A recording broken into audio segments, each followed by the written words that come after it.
Thank you, and thank you, Mr. Secretary General, for being with us today, as well as Mr. Mladenoff for his briefing. We are meeting today in a forum that is very familiar to all of us. This session on the Middle East has been taking place each month for many, many years. Its focus has been almost entirely on issues facing Israelis and Palestinians. And we have heard many of the same arguments and ideas over and over again. We have already heard them again this morning. It is as if saying the same things repeatedly, without actually doing the hard work and making the necessary compromises, will achieve anything. Beginning last year, we have tried to broaden the discussion, and we have had some success in doing so. I thank my colleagues who have participated in those broader discussions. One reason we did that is our well-founded belief that the United Nations spends an altogether disproportionate amount of time on Israeli-Palestinian issues. It's not that those issues are unimportant. They are certainly very important. The problem is that the UN has proven itself time and again to be a grossly biased organization when it comes to Israel. As such, the UN's disproportionate focus has actually made the problem more difficult to solve by elevating the tensions and the grievances between the two parties. Another reason we have attempted to shift the discussion is that the vast scope of the challenges facing the region dwarf the Israeli-Palestinian conflict. As we meet here today, the Middle East is plagued by many truly horrendous problems. In Yemen, there is one of the worst humanitarian disasters on earth, with millions of people facing starvation. Meanwhile, militia groups fire Iranian rockets from Yemen into neighboring countries. In Syria, the Assad regime is using chemical weapons to gas its own people. This war has taken the lives of over 500,000 Syrians. Millions more have been pushed into neighboring Jordan, Turkey, and Lebanon as refugees, causing major hardships in those countries. In Lebanon, Hezbollah's terrorists exert ever more control, illegally building up a stockpile of offensive weapons, inviting a dangerous escalation that could devastate regional security. ISIS has engaged in an inhumane level of cruelty in much of the region. They've been dealt severe setbacks in Iraq and Syria, but they are not completely yet destroyed, and they still pose serious threats. Egypt faces repeated terrorist attacks. And of course, there is the terrorist-sponsoring regime in Iran that initiates and encourages most of the troubles I just outlined. These immense security and humanitarian challenges throughout the region should occupy more of our attention rather than having us sit here month after month and use the most democratic country in the Middle East as a scapegoat for the region's problems. But here we go again.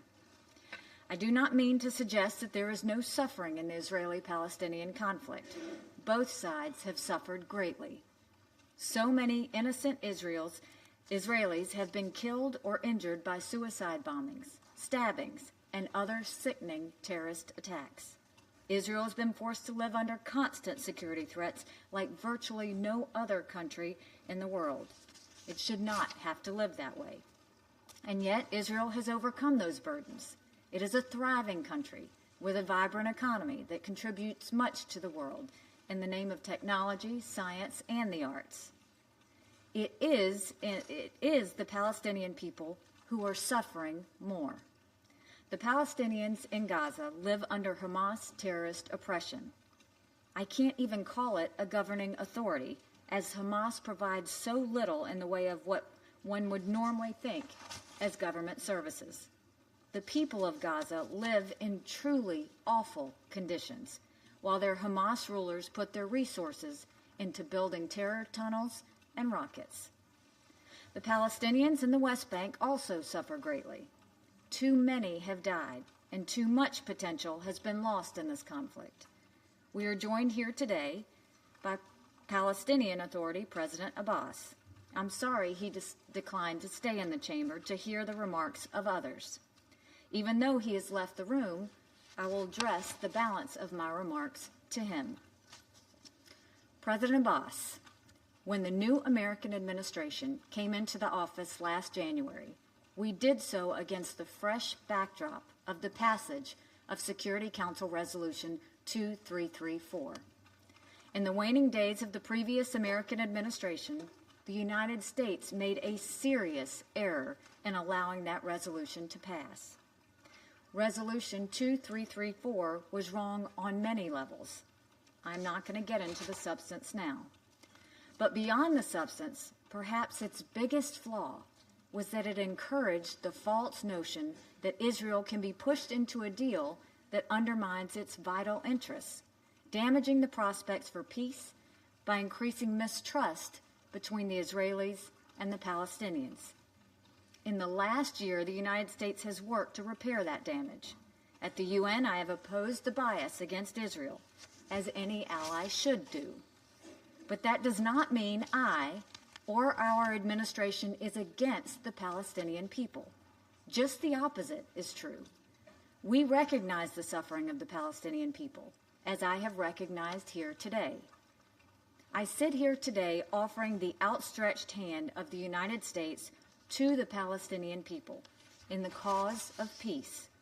We are fully prepared to look to a future of prosperity and coexistence. We welcome you as the leader of the Palestinian people here today.